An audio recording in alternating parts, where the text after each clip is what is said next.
है कि कल लाहौर में एक शख्स जिसको पाकिस्तान की सियासत मुस्तरद कर चुकी है, जिसको ये मालूम है कि उसकी गलीज़ और घटिया सियासत दफन हो चुकी है।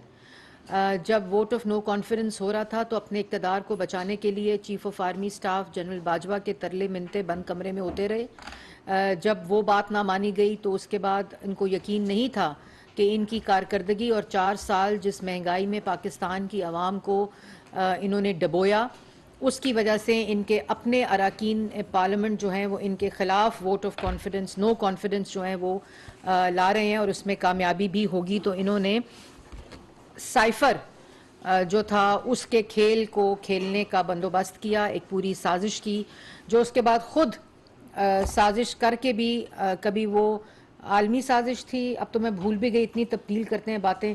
आलमी साजिश थी, उसके बाद उन्होंने कहा कि वो साजिश बैरूनी मुल्क साजिश हो गई, फिर उन्होंने कहा कि वो साजिश जनरल बाजवा ने की, फिर उन्होंने कहा शहबाज शरीफ ने की, फिर उन्होंने कहा नवाज शरीफ ने लंदन बैठ के ये साजिश की, फिर उन्होंने कहा अमेरिका से कि हमने कोई बात नहीं की, हमारी अमेरिका से कोई लड़ाई नहीं है, आलमी कोई साजिश नहीं हुई, ये मोहसिन नकवी ने साजिश की थी मेरे खिलाफ।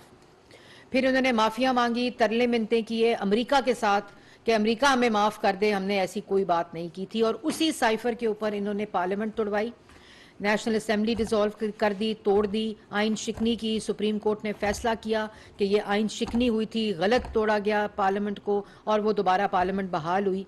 और जो 4 साल की मुल्क के ख़िलाफ़ साजिश थी, उसके बाद जो मुल्क के हालात हैं उनका रिवाइवल शुरू हुआ, मईशत का रिवाइवल शुरू हुआ। IMF का प्रोग्राम इमरान खान ने सस्पेंड कर दिया था मार्च में सब्सिडी देकर पेट्रोल के ऊपर। उसकी क्रेडिबिलिटी को ना सिर्फ बहाल किया, मुल्क को दिवालिये की नहज पर ले गया, उसको बहाल किया। IMF के प्रोग्राम को रीनिगोशिएट करने के लिए IMF को टेबल पर लेकर आए। सैलाब के दौरान पाकिस्तान की आवाम को रिलीफ देने के लिए IMF के प्रोग्राम को दोबारा से शहबाज शरीफ ने रीनिगोशिएट किया कि हम वो तमाम शराइत जो सख्त शराइत हैं वो नहीं मान सकते, क्योंकि क्रेडिबिलिटी एट स्टेक थी, जिसकी वजह से ना सिर्फ उस क्रेडिबिलिटी को दोबारा बहाल किया, उनको टेबल पर लेकर आए, रीनिगोशिएशन स्टार्ट हुई। और आज जो मुल्क की महंगाई के हालात हैं, ये वही इमरान खान साहब के कारनामे हैं जिसके ऊपर वो सवालात करते हैं। अब बात सिर्फ ये है कि वो वक्त जिस वक्त IMF का प्रोग्राम रीनिगोशिएट होकर साइन होने जा रहा है, वो वक्त जो 2 पार्लियामेंट इन्होंने खुद तोड़ी, खुद डिसॉल्व की असेंबलियां, और उसके बाद उस असेंबली को डिसॉल्व करने के बाद कहा कि मैं लॉन्ग मार्च कर रहा हूं। उस लॉन्ग मार्च में गोली मरवाई अपने आप को, फिर कहानी छरे लगे हैं, फिर कहानी टुकड़े लगे हैं, फिर कहानी चोट लगी है, उसमें भी एक गोद उजड़ी। उसके बाद इनके कंटेनर के साथ लगकर एक सहाफ़ी शहीद हुई, सदफ। उसके बाद पुलिस वाला कांस्टेबल इनके ओहदेदार के घर से गोली लगकर पेट में उसकी डेथ हुई, उसके 6 बच्चे यतीम हुए। उसके बाद मैंने आपको कल जो सारे शवाहिद हफ्ते के रोज़ बताए ज़िले शाह से रिलेटेड, वो सारे शवाहिद आपने देखे कि जिसकी गाड़ी के अंदर फोर्ट्रेस से वो मोज़े के तौर पर गाड़ी, उन्हीं के बंदे की वहाँ मौजूद थी। क्या नाम था उसका? राजा शकील साहब। वो गाड़ी फोर्ट्रेस चली गई, वहाँ से लाश उठा ली, लाश को कहीं रिपोर्ट करने के उस पर अस्पताल छोड़कर चले गए। और वो जो राजा अदील साहब हैं, राजा शकील साहब, इतने नाम बदलते हैं, इतनी कहानियां बदलते हैं, इतने किस्से बदलते हैं, इतने झूठ बोलते हैं। उनको 2 जमानत पार्क में पनाह दी रखी, ड्राइवर रूपोश हो गया, भेस बदल लिया, शेव करा ली, वो छुप गया। सबको पता था 2 दिन से ये कार्रवाई हुई हुई है। यास्मीन राशिद साहब, इमरान खान साहब प्रेस टॉक करते हैं, आवाम को नहीं बताते कि मुझे 2 दिन से पता है कि ये डेथ हो चुकी हुई है। ये और उसके बाद ये तमाम क्यों? सिर्फ एक वजह से, और वो वजह ये है कि इस शख्स को पता है कि इसकी गलाजत का ढेर, जिसको ये सियासत कहता है, वो दफन हो चुका है, ये नाकाम हो चुका है। साइफर से कहानी शुरू हुई, अब लाशों का मुंतज़िर होता है कि कोई लाश मिले तो उसके ऊपर अपनी सियासत करें। कल जो रैली निकली वो नन्ही मुन्नी रैली, में ट्विटर पर ट्रेंड देख रही थी, मुस्तरद कर दिया, बुलेट प्रूफ गाड़ियों में बैठकर खुद करते हैं तकरीरें, और अपने ओहदेदारों के घरों से गोलियां लगकर लोग शहीद होते हैं। अदालत बुलाती है तो अदालत को गाली देता है, उस पर हमला आवर होता है, कहता है नहीं आऊँगा। जब इस्तिस्ना मिल जाता है तो खामोशी इख्तियार कर लेता है। आजकल तो वारंट, मैंने सुना है अदालत ने हिम्मत की है, वारंट इशू हो गया है और मुअत्तल भी हो गया है। मैं बड़े इंतज़ार में थी कि वो जो वारंट इशू है वो अभी तक मुअत्तल क्यों नहीं हुआ। और फिर इन्होंने वही बात है जो कि तहरीक के लिए तैयार है, अदालत के लिए माजूर है, बीमार है, बुजुर्ग है, वो बीमारी है जिसका मैं जिक्र भी नहीं कर सकती, बच्चियां बैठी हैं, टीवी पे लोग सुन रहे होंगे। बात क्या पूछ रहे हैं आपसे, फॉरेन फंडिंग की है कि नहीं की, जवाब दे दो। खैरात के पैसे सियासत में लगाए हैं, नहीं लगाए तो जवाब दे दो। टेरियन आपकी बेटी है कि नहीं है, जवाब दे दो, जिसका एफिडेविट जमा कराया हुआ है मेरी बेटी है। तोशा खाना से घड़ी चोरी की है, नहीं की तो जवाब दे दो। आज पहली हुकूमत है जिसने तोशा खाना का पूरा रिकॉर्ड पब्लिक कर दिया है। ये वो लोग इस वक्त सवाल पूछ रहे हैं और उसको भी कंट्रोवर्सी का शिकार बना रहे हैं जो कहते रहे कि मुल्की ताल्लुकात खराब होते हैं अगर तोशा खाना का रिकॉर्ड पब्लिक कर लिया जाए। वो सवाल कर रहे हैं। आप आधी आधी लिस्टें जो तोशा खाना की अपने झूठे बयानिए के लिए, क्योंकि आजकल कोई कहानी नहीं ना बिकने के लिए। साइफर की कहानी खत्म, लॉन्ग मार्च खत्म, जेल बचो खत्म, तहरीक खत्म, अदलिया से बचो तहरीक खत्म। तो अब क्या करेंगे वो तोशा खाना की लिस्टें लेकर? ओ भाई, अगर तोशा खाना से चीज लेना, तोशा खाना से चोरी करना दो मुख्तलिफ चीजें हैं। कानून के मुताबिक, तोशा खाना के रूल्स के मुताबिक, जो कानून के मुताबिक आपको कोई तोहफा मिले आप उसे तोशा खाना के रूल के मुताबिक ले लें, वो कानून के मुताबिक है। आपको कोई तोहफा मिले उसको ले लें, चोरी कर लें, उसके पैसे जमा ना कराएं, उसको बेच दें, उसकी नकली रसीदें बनाएं, उसको बेचने के बाद तोशा खाना में पैसे जमा कराएं, तोशा खाना का कानून बदलें, कानून बदल के उसकी इवैल्यूएशन कराएं, तोहफा खरीद कर तोशा खाना में पैसे बदल कर कानून फिर तब्दील कर दें, ये जुर्म है।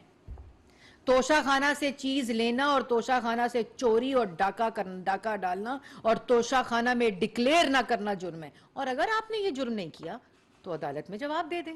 क्यों नहीं जाते अदालत, क्यों नहीं तलाशी करते? ये जो ट्विटर पे बिठाए होते हैं ट्रोल्स, जो ट्विटर पे तमाशे और झूठ बोलने के लिए बंदे बिठाए होते हैं, जो दिन रात बोल रहे थे, उन्हें अपनी भी लिस्ट दे देना अदालत वाली कि ये मैंने डिक्लेयर किए, उस वक्त कानून ये था, मैंने तोशा खाना से खाना काबा की घड़ी चोरी की थी, मैंने उसके पैसे तोशा खाना में जमा नहीं कराए थे, जब मैंने उस घड़ी को बेच दिया, नकली रसीदें बनवा ली, तब मैंने तोशा खाना में पैसे जमा कराए। जब उसका जो कानून था मैंने अपनी घड़ी खरीद ली, उसके बाद मैंने उसका कानून बदल दिया।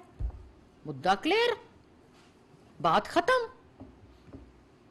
और अगर आपको लगता है कि जो पब्लिक हुआ है रिकॉर्ड, ये जुर्रतमंदाना पब्लिक रिकॉर्ड करना, क्योंकि तलाशी उन लोगों ने दिया जिन्होंने चोरी नहीं की थी तोशा खाना से, उन्होंने पब्लिक किया रिकॉर्ड कि जी ये रिकॉर्ड है, ये तोहफा है, ये कीमत है, इतने पे खरीदी, नहीं खरीदी तो ये डिपॉजिट की और ये डिक्लेयर की। आप तो कहते थे कि मुल्की हालात खराब हो जाएंगे, ताल्लुकात खराब हो जाएंगे। साइफर से मुल्की ताल्लुकात खराब नहीं होने थे, लेकिन खाना काबा की चोरी की हुई घड़ी ये डिक्लेयर करने से ताल्लुकात खराब हो जाने थे। साइफर के साथ खेल खेलने से खारजा पॉलिसी तबाह नहीं होनी थी, लेकिन वो तहाइफ जो आपने चोरी किए, डाके डाले, डिक्लेयर नहीं किए, कवानीन बदले, उससे सफारती ताल्लुकात खराब होने थे। वाह वाह वाह वाह वाह, मतलब आपको शर्म भी नहीं आती। और फॉरेन फंडिंग, आज मैं वो देख रही थी, साहब जिनका नाम इसी कुर्सी पर बैठकर प्रेस टॉक करते थे, वजीर इतलात रहे हुए काफ़ी जमातों के, मेरे ख्याल है, या इनके ही 2-3 दफ़ा रहे हुए, वो क्या तकरीर कर रहे हैं, क्या तकरीर की आज उन्होंने? हम इलेक्शन कमीशन के साथ खड़े हैं। ये अंदर किस केस में गए थे? तौहीन इलेक्शन कमीशन के केस में। उस इलेक्शन कमीशन के साथ खड़े हैं जिनके बच्चों को कत्ल की धमकी दी थी, जिसकी वजह से जेल गए थे। उस इलेक्शन कमीशन के साथ खड़े हैं जिसको गाली देते थे, धमकाते थे, लान तान करते थे। और अब मैं आज आपके सामने एक वीडियो रिलीज कर रही हूं, और ये वीडियो सिर्फ इसलिए रिलीज कर रही हूं कि ताकि पाकिस्तान की आवाम को ये पता चल सके कि ये बहरूपी है, ये फ्रॉड, क्यों ये ट्विटर के ऊपर कैंपेनें चलाते हैं, ताकि असली मुद्दे से कहानी हट सके। और कमरे में देते थे बाजवा साहब को इक्ताहयात एक्सटेंशन के तरले मिनते ताकि मेरा इक्तदार बच सके, और बाहर आके कहते थे न्यूट्रल होना, कोई ये जानवर होता है न्यूट्रल। आज इलेक्शन कमीशन को गाली देने वाला, इलेक्शन कमीशन के चीफ इलेक्शन कमिश्नर और सेक्रेटरी के बच्चों के को कत्ल की धमकियां देने वाला, और कहता था कि ये पता नहीं किसके घर का मुलाजिम है, किसके घर का क्या है। वो आप वीडियो, ये कौमी फरीजा है कि ये वीडियो स्क्रीन्स पर चलें और पाकिस्तान की आवाम, बच्चे, नौजवान जिनके जहनों को ये शख्स पलूट, ये फ्रॉडिया कर रहा है, उनको पता चले कि इनकी असलियत क्या है। पता है उनको, काफी हद तक पता चल गई है कि उनको क्या है, क्योंकि काफी ऐसी चीजें, शवाहिद, हकायक पाकिस्तान के सामने आ गए हैं। तो ये पहले वीडियो देखें, फिर मैं आपको इसके ऊपर तफसील बताती हूँ। ये जो सिकंदर सुल्तान है, मैंने इस तरह का बदयानतदार इलेक्शन कमीशन कभी नहीं देखा। इलेक्शन कमीशन पे हमें एतमाद है, सिकंदर सुल्तान इलेक्शन कमिश्नर, तुम्हारे से बड़ा 2 नंबर आदमी कभी इलेक्शन कमीशन में नहीं बैठा। Sikandar Sultan election commissioner. वो फवाद वाली सुना दी आपने? अच्छा जी, ये क्या कह रहे हैं कि हम इलेक्शन कमीशन के साथ खड़े हैं। ये है इनकी असलियत, ये है इनकी औकात। ये वो लोग हैं जो इलेक्शन कमीशन के कमिश्नर के बच्चों को कत्ल की धमकियां देते रहे हैं, उसमें जेल गए हुए हैं, और उसी तौहीने इलेक्शन कमीशन के फैसले के खिलाफ अंदर से हेयरिंग करके आए हैं। ये वो शख्स है। उसके बाद बड़ी अच्छी बात है, आप इलेक्शन कमीशन के साथ खड़े हैं। आज ये बहुत ही अच्छी गुफ्तगू आपने की। तो फिर आप इलेक्शन कमीशन के उस फॉरेन फंडिंग के फैसले के साथ भी खड़े हैं जो डिक्लेयर करता है कि इमरान खान साहब ने ममनुआ फंडिंग मंगाई, चपड़ासियों के जरिए, ऑफिस बॉयज के जरिए मनी लॉन्ड्रिंग की, उनके अकाउंट्स और उनके चेक्स के ऊपर मनी लॉन्ड्रिंग की, खैरात के पैसे को सियासत के लिए इस्तेमाल किया, खैरात के पैसे पे फंड रेजिंग करके उस पैसे को डिक्लेयर नहीं किया इलेक्शन कमीशन में और उसको अपनी पार्टी के लिए इस्तेमाल किया। तो फिर आप उसके उस फैसले के साथ भी इसी तरह खड़े हैं, क्योंकि आप इलेक्शन कमीशन के साथ खड़े हैं। आप इलेक्शन कमीशन के साथ उसी तरह खड़े हैं जिस तरह तोशा खाना का केस इलेक्शन कमीशन का, कि इमरान खान साहब ने अपने तहाइफ डिक्लेयर नहीं किए, इमरान खान साहब ने तोशा खाना में चोरी करके डाका डाल के तहाइफ बेचे और पैसे जमा कराए, इमरान खान साहब ने अपने इख्तियारात का नाजायज इस्तेमाल किया, तोशा खाना की पॉलिसी चेंज की अपने गिफ्ट्स खरीदने के बाद। तो आप फिर उस फैसले के साथ बिल्कुल इलेक्शन कमीशन के फैसले के साथ खड़े हैं। फिर इलेक्शन कमीशन का ये फैसला कि फॉरेन फंडिंग वाला मैंने आपको बता दिया। इलेक्शन कमीशन के सारे फैसलों के साथ आज पाकिस्तान तहरीक इंसाफ खड़ी है। ये तस्लीम कर लिया कि इमरान खान साहब फॉरेन एजेंट भी हैं और इमरान खान साहब तोशाखाना चोर भी हैं। तो ये आज एक अच्छा दिन है जिसमें ये तमाम हकायक पाकिस्तान की आवाम के सामने। दूसरी तरफ मैं गुफ्तगू सुन रही थी, वो बाबा रहमता साहब डैम फूल बनाकर पाकिस्तान की आवाम को चले गए और आज कहते हैं कि मुझे क्यों कहा जाता है बाबा डैम, मुझे क्यों कहा जाता है बाबा रहमता, मुझे क्यों कहा जाता है मैं डैम के पैसे खा गया हूँ। आपने इस मुल्क में पाकिस्तान की बच्चों की आने वाली नस्लों के मुस्तकबिल को तारीख किया है। आप कह रहे हैं कि मैं मिलता था इमरान खान को, वो मुझे कहते थे नैब के केसेस सही नहीं चल रहे, आप ज़रा मदद फरमा दें। आप किस हैसियत से मिलते थे? आपने तो उन फैसलों का, आपके पास उसकी अपील आनी थी, आप उस फैसले की, आपने उन फैसलों पर फैसले देने थे। आपका कॉन्फ्लिक्ट ऑफ इंटरेस्ट था। आप इमरान खान को क्यों मिलते रहे? क्या वो जावेद इकबाल थे? क्या उस नैब न्याजी गठजोड़ जिसकी हम बात करते हैं, वो बिल्कुल उसमें, उस नैब न्याजी गठजोड़ में आप मुलव्विस थे? आज आपने तस्लीम किया। आपका ना कोई हक था, ना कोई कानून आपको इजाजत देता है, ना आपकी कुर्सी चीफ जस्टिस के मनसब को यह इजाजत है कि वो किसी शख्स को मिले जो कहे कि अब मेरे नैब के केसेस ठीक नहीं चल रहे। और आज उसको तो आराम आ गया होगा, वो जो एसेट मेकिंग यूनिट का हेड था शहजाद अकबर, जो रोज इस कुर्सी पर बैठकर लोगों की तस्दीक करता था कि वो जाकर चीफ जस्टिस ऑफ पाकिस्तान को क्या कह रहा है कि शहजाद अकबर से काम ठीक नहीं हो रहा, मुझे कोई और बंदा दें। उसको तो आज चैन और आराम आया होगा। लेकिन ये ऐसे बेशरम लोग हैं जो लोगों की तस्दीक करते हैं, जो लोगों की पगड़ियां उछालते हैं बगैर किसी सबूत के। उनको शर्म नहीं होती कि उनको अपने लिए भी कोई शर्म हो।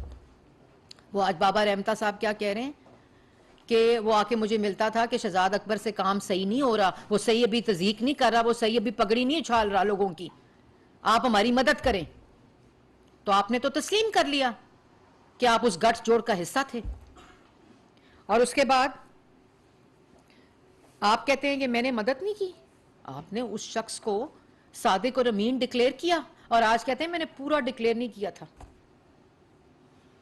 मैंने नहीं ये फैसला पूरा दिया था। मैंने ये मुल्क की तारीख का पहला सादिक और अमीन है जो पूरा डिक्लेयर नहीं हुआ, क्योंकि ये इतना बड़ा झूठा शख्स है जिसको सादिक और अमीन सर्टिफिकेट देने वाला शख्स कह रहा है कि मैंने इसको पूरा डिक्लेयर नहीं किया था। ये वालिद भी आधा है, ये सादिक और अमीन भी आधा है।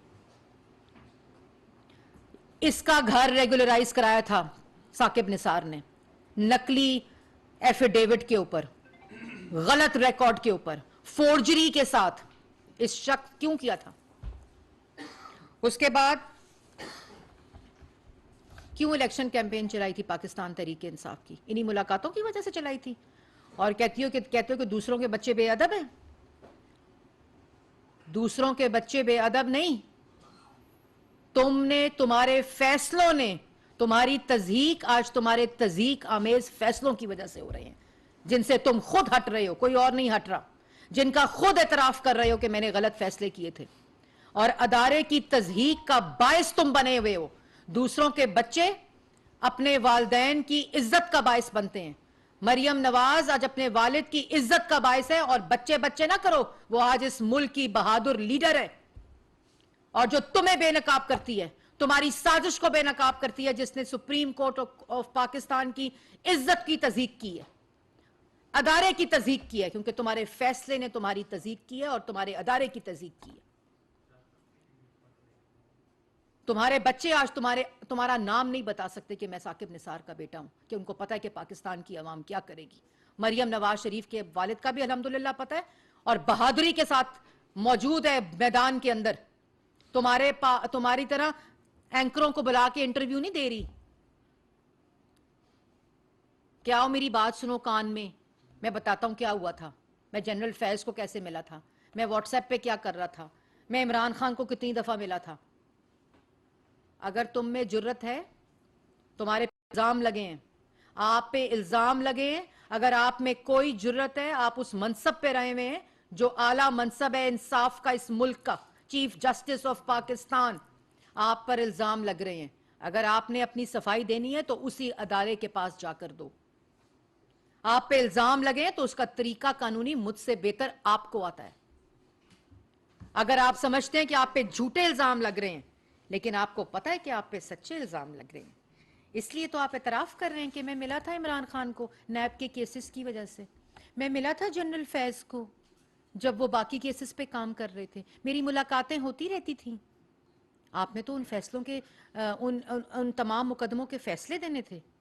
तो क्या आपने इससे पहले पब्लिक किया था कि मैं इलेक्शन कैंपेन चला रहा हूं शेख रशीद साहब की, मेरी उनसे मुलाकात हो गई है, इसलिए मैं जाके पिंडी में उनकी कैंपेन चला रहा हूं, बतौर ठुड्डे मार रहा हूं बर्तनों को, हस्पतालों के और पता नहीं किन किन जगहों के, और सफाइयाँ चेक कर रहा हूँ किचनों की as chief justice of Pakistan.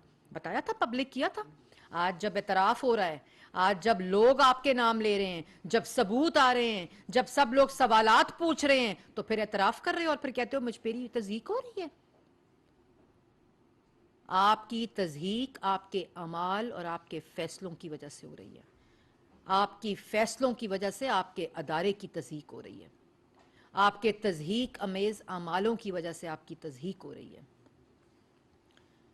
और जब भी और आपके इस फैसले की वजह से पाकिस्तान की आइंदा आने वाली नस्लों के फ्यूचर कॉम्प्रोमाइज हुए।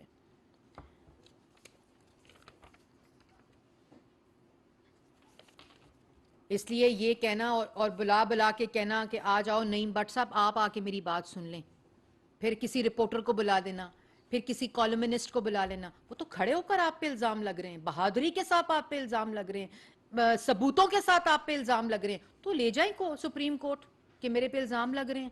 ये रोना रोने की क्या जरूरत है? आप तो चीफ जस्टिस ऑफ पाकिस्तान थे, लेकिन आपके दिल को पता है कि आप चीफ जस्टिस ऑफ पाकिस्तान नहीं थे, आप chief justice of injustice of Pakistan थे।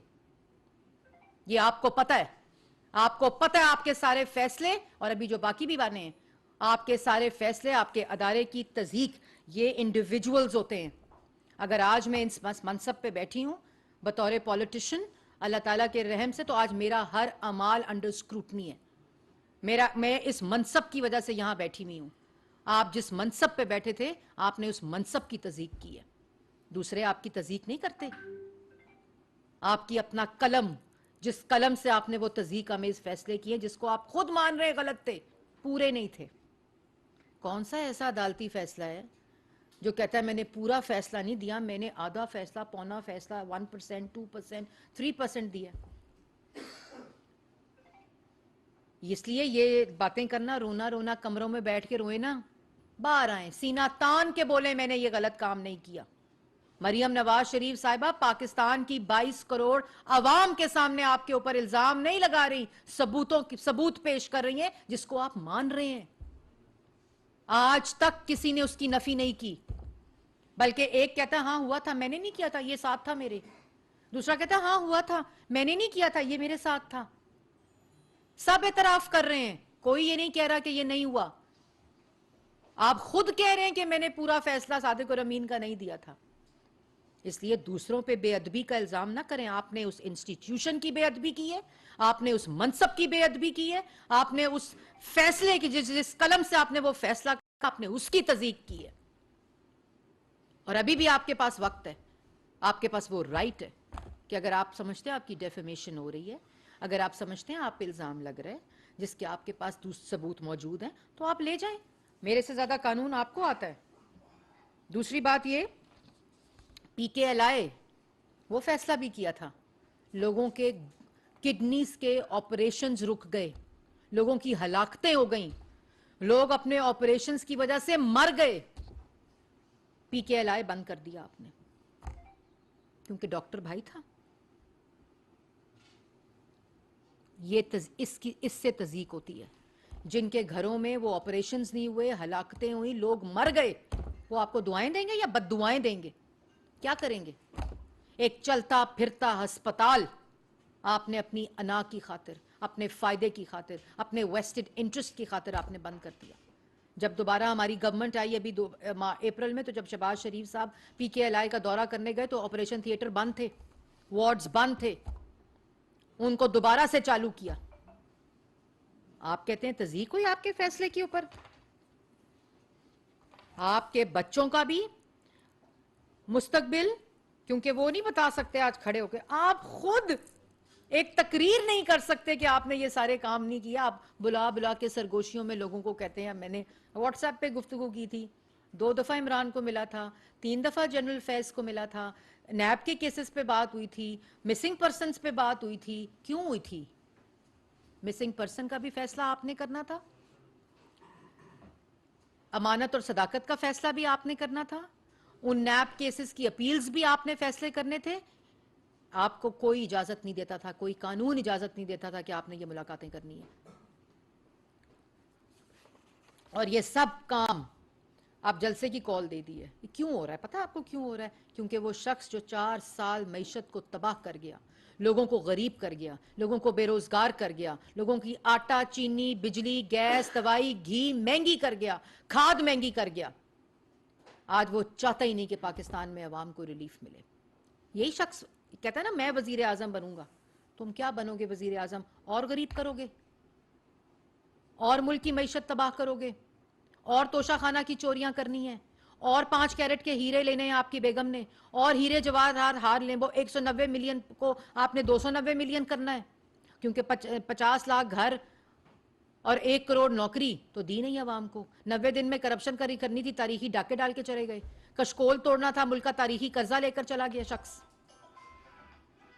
पाकिस्तान की अवाम भी जानती है और ट्रैक रिकॉर्ड भी है कि मुल्क को जब महंगाई से निकाला मुस्लिम लीग नून और नवाज शरीफ ने निकाला। मुल्क के अंदर जब अंधेरे खत्म किए, 22 घंटे की लोड शेडिंग खत्म की, तो नवाज शरीफ और मुस्लिम लीग नून ने की। मुल्क के अंदर जब चीनी, बिजली, गैस, दवाई सस्ता हुआ, मुस्लिम लीग नून ने किया और नवाज शरीफ ने किया। मुल्क के अंदर जब भी अकाइयों को आपस में मिलाया, सड़कें बनाई, कारोबार बने, नवाज शरीफ, मुस्लिम लीग नून ने किया। पंजाब के अंदर बैठकर लोगों को इंसाइट करते हो वायलेंस पे। पंजाब वो सूबा है जिसको शहबाज शरीफ ने अपनी खून पसीने से, अपनी मेहनत से, अपनी खिदमत से संवारा था। तुमने उसको बयाबान जंगल बना दिया। पाकिस्तान के नौजवान को भी पता है कि अगर जिस मेट्रो पे बैठकर उसने जाना है स्कूल, कॉलेज और अपनी यूनिवर्सिटी और अपने रोजगार पे, वो मेट्रो सिर्फ और सिर्फ वो पब्लिक ट्रांसपोर्ट, वो मैस ट्रांजिट सिर्फ शहबाज शरीफ बना सकता है। अगर किसी ने पीफ प्रोजेक्ट से स्कॉलरशिप लेनी है, लैपटॉप लेना है, इंटर्नशिप करनी है, तो वो सिर्फ पाकिस्तान मुस्लिम लीग नून, शहबाज शरीफ और नवाज शरीफ कर सकता है। अगर इस मुल्क से दहशतगर्दी खत्म की है किसी पॉलिटिकल फोर्स ने तमाम अकाइयों के साथ मिलकर, तो वो नवाज शरीफ बतौर वजीर आजम मुल्क से दहशतगर्दी खत्म करके गया था। तब भी ये बेरूपिया, ये गुंडा, एक साजिशी, तब भी डी चौक में बैठकर इलेक्टेड प्राइम मिनिस्टर को हटाने की साजिशें कर रहा था। तब भी अंपायर की इशारे का इंतजार कर रहा था। इसलिए ये फर्क पाकिस्तान की आवाम जानती है, ये फर्क नौजवान जानता है। अब पंजाब के इलेक्शंस हो रहे हैं इंशाअल्लाह, जिसके ऊपर ये अपनी सियासत चमका रहा है, जिसके ऊपर ये वो जो नन्ही मुन्नी रैली थी उसका तो हाल आप लोगों ने कल देख लिया होगा लाहौर में कि कैसे मुस्तरद हो गई वो रैली। इसी तरह ये इसकी अब सियासी चाल कोई कामयाब नहीं हो सकती, क्योंकि ये सियासत नहीं कर रहा, ये मुल्क दुश्मनी कर रहा है। ये मुल्क में अफरा तफरी चाहता है, मुल्क में अनारकी चाहता है, मुल्क के अंदर सिविल वॉर चाहता है। कमरे में बैठकर ये एक ऐसा माफिया है जो कमरे में बैठकर लोगों की लाशें गिरता देखता है, बाहर नहीं आता। पूरी की पूरी लाहौर की क़यादत अपने घरों में, अपने कमरों में तमाशा देख रही थी जिस वक्त जिले शाह की लाश एक जगह से उठाकर दूसरी जगह पर उसके कत्ल को छुपाया जा रहा था। हमने कहा यह हादसा है। इसने मरियम नवाज की वीडियो को इशू बनाया। मरियम नवाज ने को ये नहीं पता था उसकी वीडियो रिकॉर्ड हो रही है, उसमें भी उसने कहा यह हादसा हुआ है। उन्होंने ये नहीं कहा इमरान खान ने कत्ल किया है। ये वो लोग हैं। इसलिए पाकिस्तान की आवाम इनकी असलियत जानती है। और कल पैगाम मिल गया होगा लाहौर से कि जो नन्ही मुन्नी रैली का हाल हुआ है, वो अब जितनी सियासी कॉल्स होंगी उसका हाल वही होगा, क्योंकि पाकिस्तान की आवाम, पाकिस्तान के नौजवान उस साजिश का हिस्सा नहीं बनेंगे जो साजिश मुल्क के खिलाफ होगी।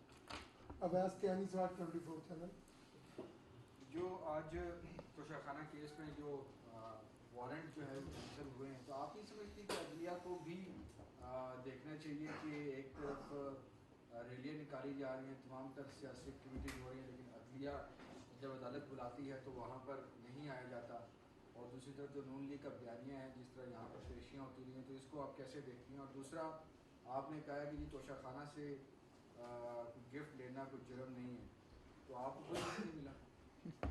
पहली बात तो जो आपने की कि जो ये मनसूखी होती है, देखें ये एक मजाक बन गया। अब सबको पता है इमरान खान को अदालतें नहीं पूछ सकती। ये 22 करोड़ अवाम को पैगाम है कि इमरान खान का कानून आइन और है, उनका जुर्म और है, उसकी सज़ा और है।